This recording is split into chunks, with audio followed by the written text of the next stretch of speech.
¿Hablas español? Sprichst du Deutsch? Kan du norsk? If you've heard that sound from Babbel before, I bet you do. Babbel is the science-backed language learning app that actually works. With quick 10-minute lessons handcrafted by over 200 language experts, Babbel gets you on your way to speaking a new language in just a few weeks. With over 16 million subscriptions sold and a 20-day money-back guarantee, just start speaking another language with Babbel. Right now, up to 55% off your Babbel subscription at babbel.com/Spotify podcast. Spelled BABBEL.com/Spotify podcast. Rules and restrictions may apply. I'd like to acknowledge the traditional custodians of the lands that we're recording this podcast on today and pay my respects to elders past and present. Sovereignty was never ceded. It always was and always will be Aboriginal land. I do think it is important to convene, not just with writers, but other artists as well. I have a lot of friends who are incredible writers, but also friends who work in other areas or are completely removed from the arts. And I actually find it really important to talk about my ideas with family, with those mates, with artists, just to kind of get a sense of, is it going to land with different audiences? You're listening to the Theatre Thoughts Podcast. My name's Justin, or you can call me Stin. On today's episode, we're venturing over to the Griffin Theatre to talk with Palawa playwright Dylan Den Berg about his new play, Whitefella Yella Tree. Dylan shares his insights about how he broke his way into playwriting and why this play is inherently unique and important to his identity. Follow us on Instagram at TheatreThoughtsAUS to find all of our content, including behind-the-scenes footage which features on our YouTube channel. As usual, switch on those thoughts and get ready for a new episode of the Theatre Thoughts Podcast.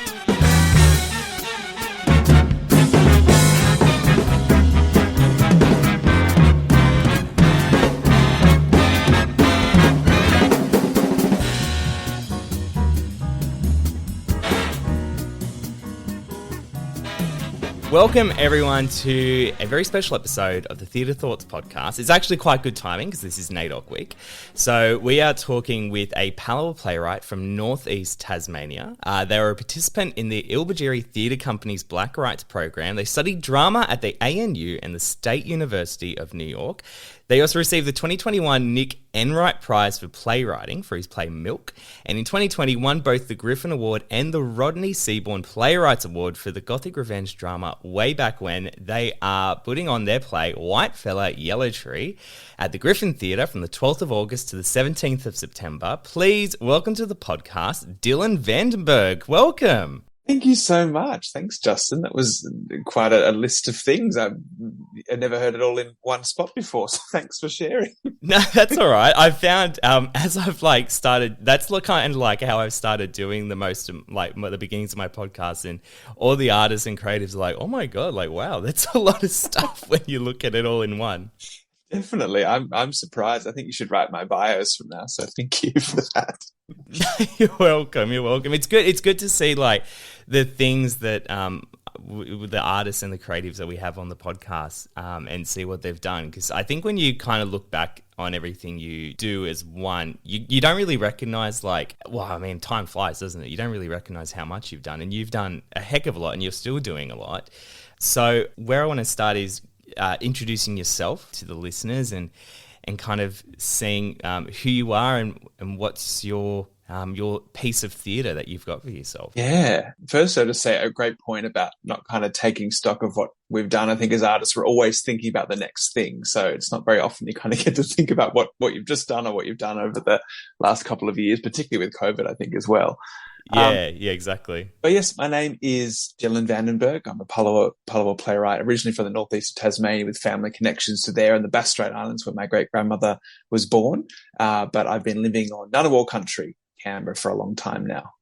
And very grateful to create my work between here and Gadigal land as well. And yeah, really excited about this upcoming kind of piece of theatre with Griffin, Whitefella Yella Tree. But it is a culmination, I guess, of my writing work over the last couple of years. I'm fascinated by stories around Aboriginal and Torres Strait Islander identities, Black identities, relationships with settlers, and so on. And so that's a real theme of my work. But I didn't start as a playwright, actually. That came later. I was an actor to start with, and I thought you had to be super smart to be a writer. I thought, I'm not I'm not Tom Stoppard. I'm not Joanna Murray Smith. I'm not Wesley. You know, I can't do it. But then I soon realised that no, anyone can and should write. I think, you know, everyone's got a story to tell. So when I was acting, and I use the term loosely because I think my acting work kind of dried up, and I thought, what can I do next? What's next? I thought, if no one's going to give me roles, I'll start writing for myself. Yeah. And that's kind of where my first play, Milk, came from, which you mentioned earlier, which was kind of an exploration of my family history from the Bass Strait and from Tasmania. Right. Yeah. Okay. Yeah, that kind of kicked it off for me, really. And now I love writing. I love being in control. I love putting in weird stage directions and going, oh, that's a director's problem. So it's a powered, the powered trip that's gone to my head now, Justin. So. That's so good. That's so good. I like when you see that in plays. We went to what did we see recently? We saw Cleansed by Redline Productions, and I remember studying Sarah Kane in uni, but I'd never seen one perform, because when you read her stage directions, you're like, no way will that ever be done. I like that. I like seeing the playwrights go, yeah, no, that's a director's problem.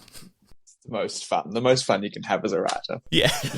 So I guess if I were to summarize like a couple of things you said, I guess what inspires you as a playwright is your background and your history and your identity. And I like especially what you said, or not especially, I hate when people do that, especially, what you said about everyone has their own story to tell. And I think that's why a lot of actors become playwrights or turn to playwriting, because everyone has stories to tell. And I think the Australian theatre scene is so diverse, or it can be more diverse in what we're putting up on stage. Like I was talking with a couple of our writers recently. Right now in Sydney, there are, I think, 3 different performances, all with Asian representation. Mm-hmm. There's one at Sydney Theatre Company, Griffin, and over at Belvoir. And like that's a moment, I think, that a lot of people aren't realizing, because a lot of the works that we've seen are mostly led by, you know, white voices, I suppose.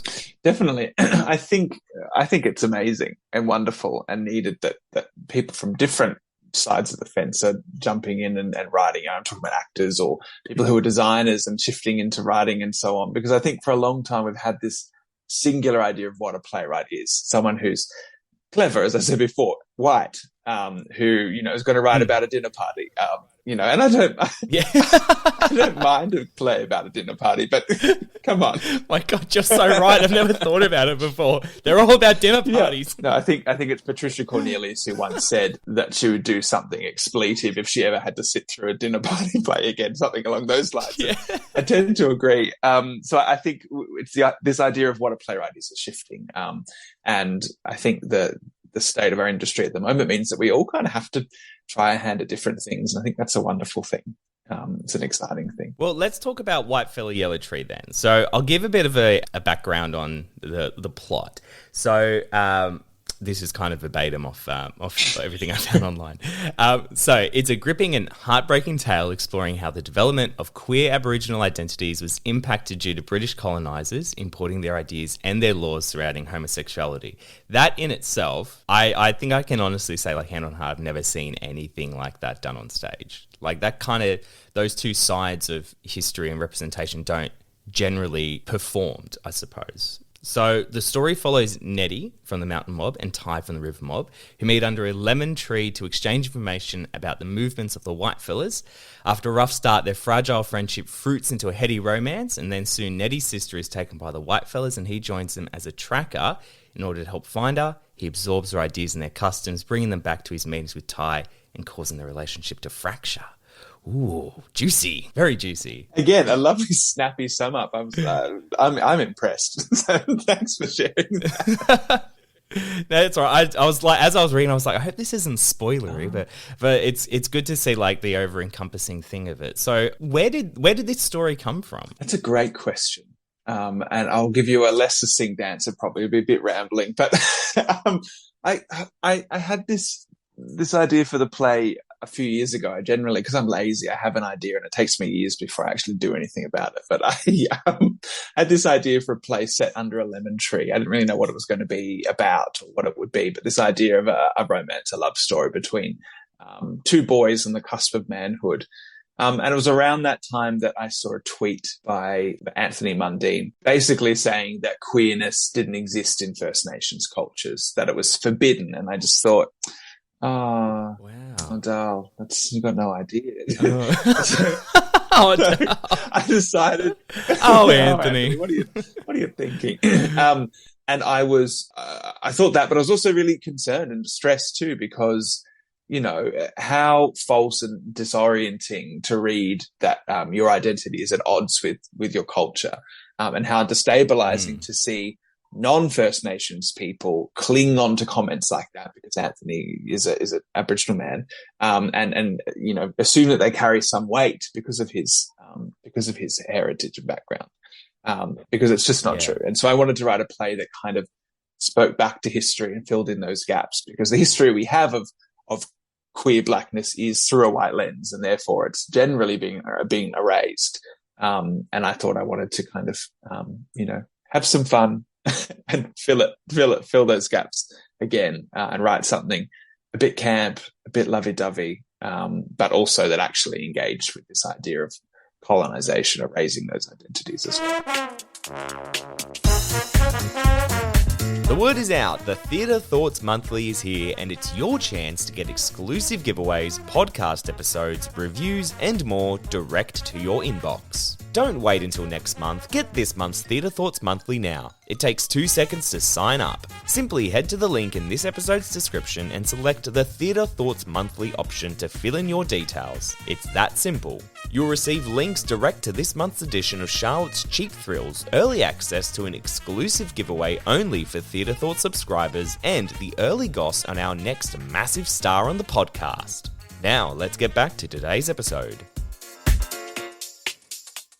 It's interesting because it's like bringing a modern, or more modern, I should say, story that a lot of people would connect with, but setting it in a time where a lot of that would be forbidden and taboo, I suppose. Definitely.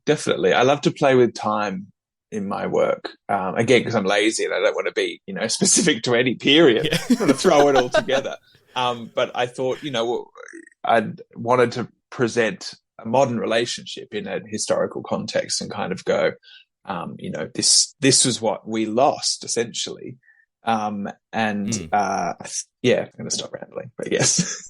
No, it's fine. It's good. Well, you've got two amazing actors performing in it as well. So you have Birrapi Warrapi Man and Helpman Award winner Guy Simon, as well as Wiradjuri man Callan Purcell, who I actually saw in Hamilton. I think I saw him perform as Hamilton the time I went. He was very, very good. I'm so stoked with the cast. Those two gents are incredible. And working with them, had the opportunity to kind of have a read with them, and Guy has kind of been involved in this for a while now. And it's wonderful just to see and hear a love story come out of, you know, their mouths. It's just really exciting.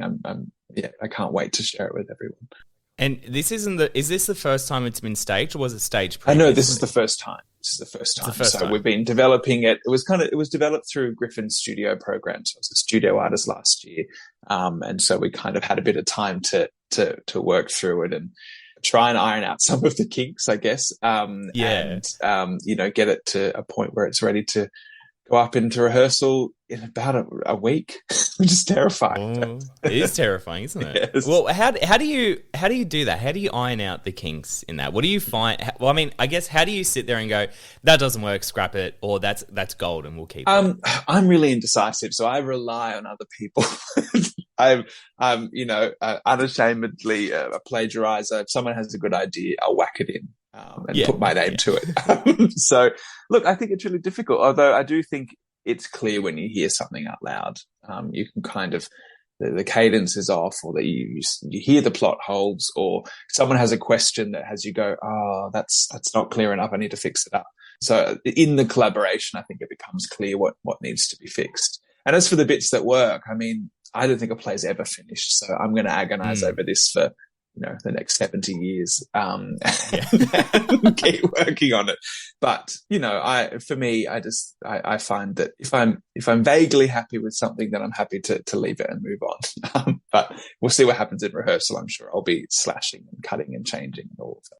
Yeah, no, I think that's interesting that it's constantly evolving. And you're right, like plays are never like, even if you put it in print and you slap it like there, that's it. People are still going to change it to their own meaning when it's eventually performed by other people, I suppose. I guess that's the nature of theatre. Really. Exactly. I think if theatre was something that was fixed, I wouldn't want to do it. I like this idea. Yeah, no, there's no point. Exactly. No point. Exactly. Well, playwriting itself, it can be a really lonely process. I know, like, doing this podcast, like, I get to talk to amazing artists like yourself, but sometimes even I sit here going like, oh, it's a bit of a lonely process. So how do you keep yourself involved with other writers and overcome like those obstacles, I suppose? I kind of enjoy the loneliness. Yeah, there's nothing like sitting at your desk with a glass of Pinot and staring at a blank screen. That is true. With only your own thoughts to torment you. No, in saying that, I do think it is important to convene, not just with writers, but other artists as well. I have a lot of friends who are incredible writers, but also friends who work in other areas or are completely removed from the arts. And I actually find it really important to talk about my ideas with family, with those mates, with artists, just to kind of get a sense of, is it going to land with different audiences?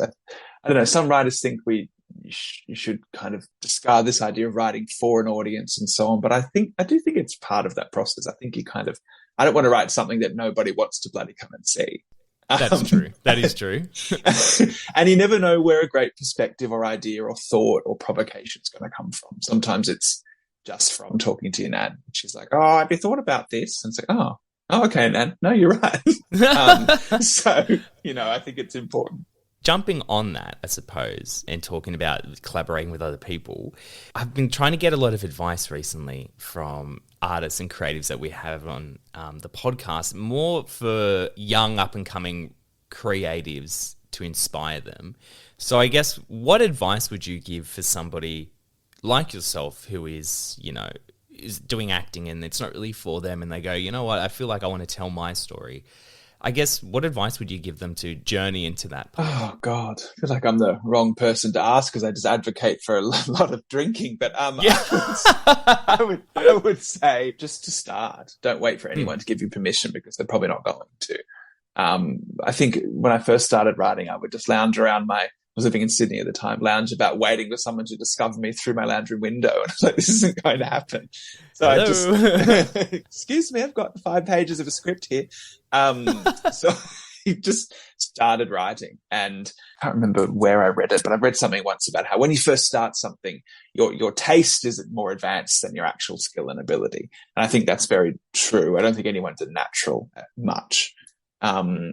So when I first started writing, I was kind of cringing a bit and going, this isn't what I want it to be. This isn't the, magnum opus I thought I was going to be creating. But, you've just got to kind of push through those feelings of wanting to censor yourself and stop because it's not good enough, and just keep working at it. However many thousand hours you're supposed to do at something, start working towards that. And I would also say that, when I started writing, I was heavily influenced by certain writers, and I tried to imitate their style. And I think that's quite common for people who are first starting out in writing. And it took me a while to shake. And I think the sooner you can shake it and just write like you, I think your work will be better. You'll start to develop your own style and your craft will improve. Yeah. No, I think that's great. I think, just to quote Nike, just do it. You just got to do it. No, I think that's really, it's interesting, isn't it? Because, when you go into a new element of theatre that you're not like familiar with, or you're like umming and ahhing about, it can be a little bit foreboding, I suppose, a little bit like sickly to go, I don't know if I'm quite cut out for this. Yeah, definitely. I think, just, what's the word? Just like banish your inner critic and kind of just, don't listen to them. And banish the critics who do exist and will come at you in real life too, because, I think that some people don't approach new artists with the kindness and the nurturing kind of approach that they need and deserve. But that doesn't mean that you don't have a story to tell. Yeah, no, that's great. That's really good. Great insight.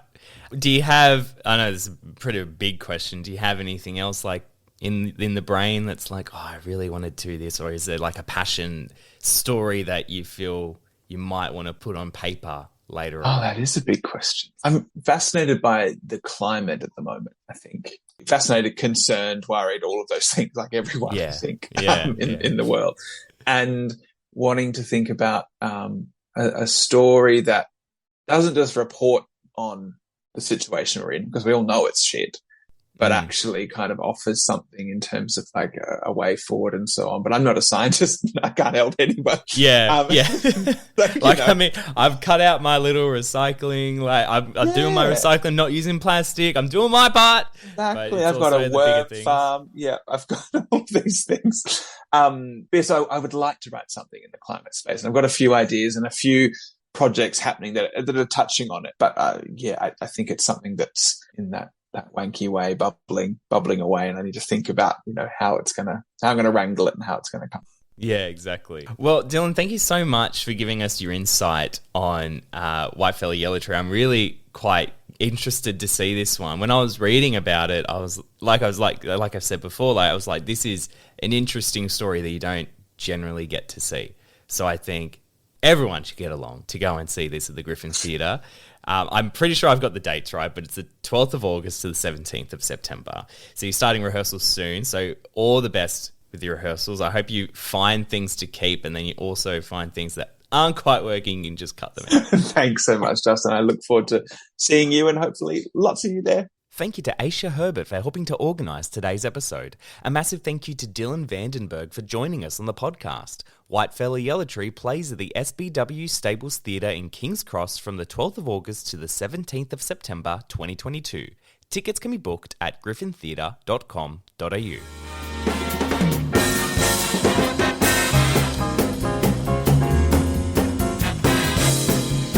That's it for another episode of the Theatre Thoughts podcast. If you have a production you're wanting to promote, have a thought on theatre you wish to highlight, or feel like you can bring diverse and insightful conversation to the podcast, why not come on as a Theatre Thoughts co-host? We're looking for new and exciting people to come and feature in future podcasts and talk with our amazing guests. Contact our team now at theatrethoughtsteam@outlook.com or by hitting us up on our socials. Thanks again, and we'll see you next time here on the Theatre Thoughts podcast.